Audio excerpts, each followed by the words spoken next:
¿Qué pasaría si descubriéramos las ruinas de una civilización alienígena en Marte? No un fósil, no un microbio, una ciudad, vislumbrada primero por un satélite de órbita alta, como un patrón que no encajaba, una cuadrícula de ángulos imposibles grabada en el polvo de color óxido de la cuenca de Eridania. Al principio, se descartó un truco de luz y sombra, una anomalía geológica.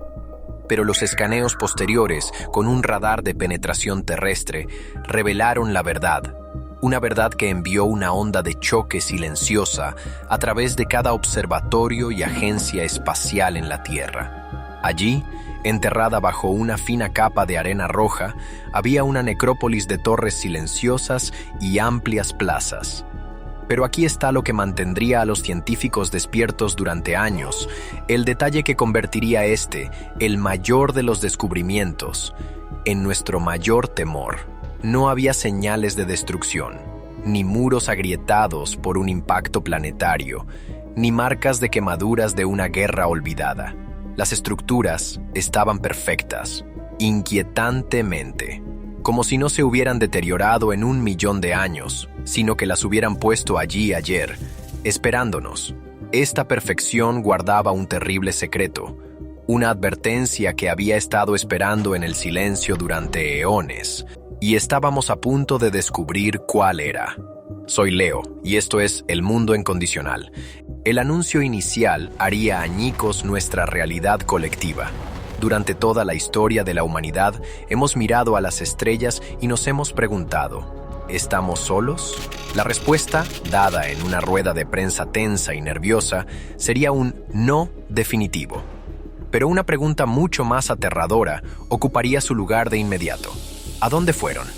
En una década, enviaríamos una misión, no de exploración, sino de arqueología, de peregrinación. A bordo de la nave Odisea, conocemos a la doctora Elara Vance.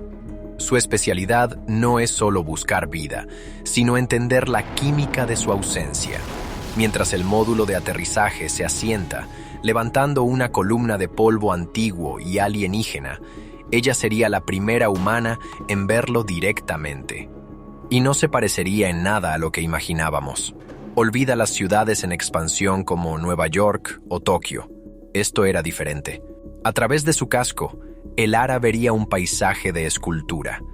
Agujas imponentes de un material oscuro, similar a la obsidiana, que parecían beber la tenue luz del sol, dispuestas en patrones que parecían más arte que ingeniería. No había carreteras, ni puertas, ni ventanas.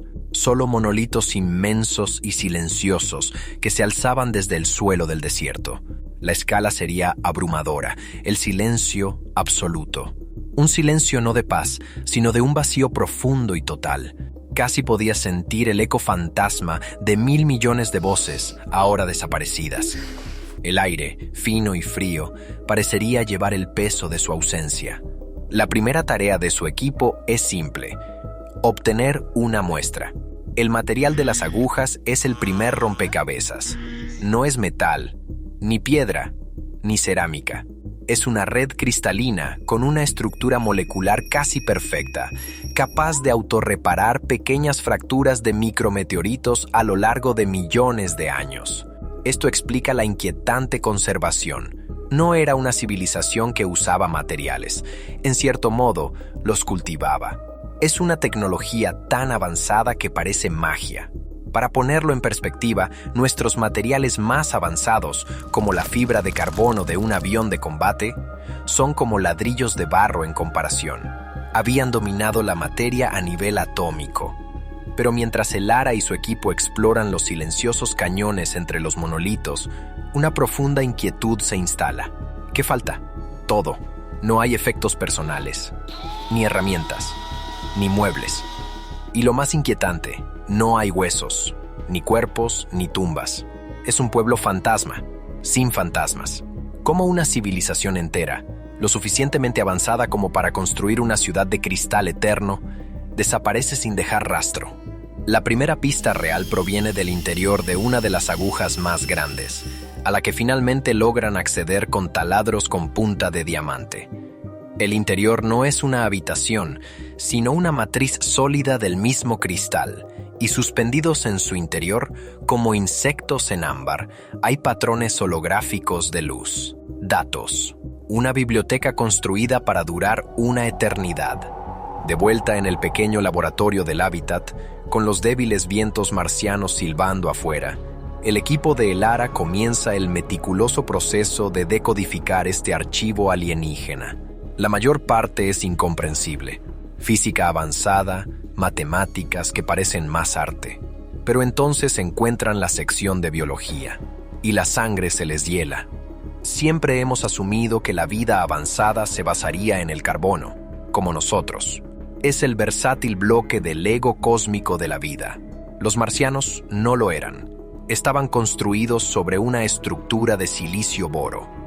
Esta química permitía una resiliencia increíble a la radiación y a las temperaturas extremas, pero tenía una trampa, un defecto fatal enterrado en lo profundo de su código genético. Su biología estaba exquisitamente adaptada a una cosa: un planeta con una atmósfera densa y una magnetosfera poderosa y protectora. Y Marte, como sabemos, perdió ambas.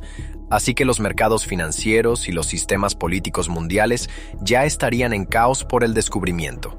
Pero lo que el equipo de Elara encuentra a continuación no solo desestabiliza nuestro mundo, amenaza con romperlo. La biblioteca no era solo un registro de su ciencia, era una crónica de su fin. Un relato lento, meticuloso y agonizantemente detallado de su propia extinción. No fueron aniquilados por un asteroide, una llamarada solar o una guerra. Fueron aniquilados por algo mucho más lento y mucho más íntimo: el clima cambiante de su propio planeta. A medida que el núcleo de Marte se enfriaba, su escudo magnético parpadeó y murió. Durante miles de años, el viento solar, ese flujo implacable de partículas de nuestro Sol, arrancó la atmósfera, molécula a molécula. Para nosotros, esto sería malo. Para ellos, fue una sentencia de muerte. El sutil cambio en la presión atmosférica y el aumento de la radiación cósmica desencadenaron una reacción en cadena en su biología de silicio-boro. Fue una especie de decadencia celular imparable a nivel de toda la especie.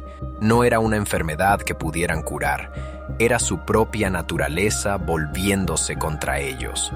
Imagina ver el cielo volverse más fino, sentir el aire enfriarse y saber que estos cambios lentos e inevitables estaban reescribiendo tu cuerpo en un plan para su propia destrucción. Eran demasiado avanzados para morir en la ignorancia, pero no lo suficientemente avanzados para escapar. Sus naves estelares, resulta, eran magníficas para viajes interplanetarios, pero no podían transportar a 1.000 millones de personas a través del vacío interestelar. Estaban atrapados.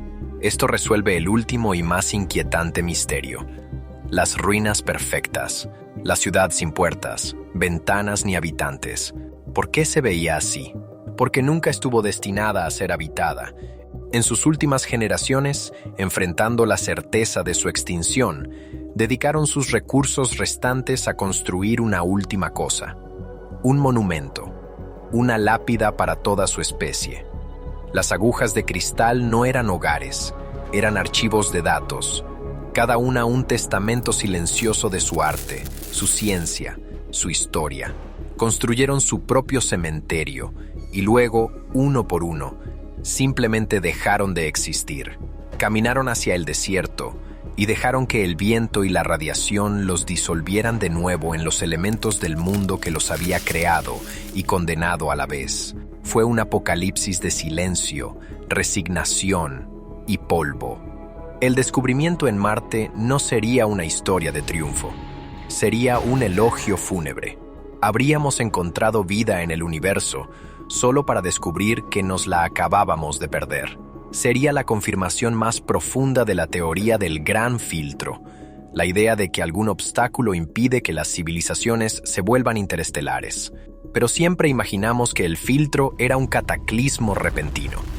Este descubrimiento sugiere que es algo mucho peor. El filtro no es un muro contra el que chocas, es un camino largo y lento que simplemente termina. Es la tendencia de la vida a estar tan perfectamente adaptada a su hogar que no puede sobrevivir al ciclo de vida natural y planetario de su hogar.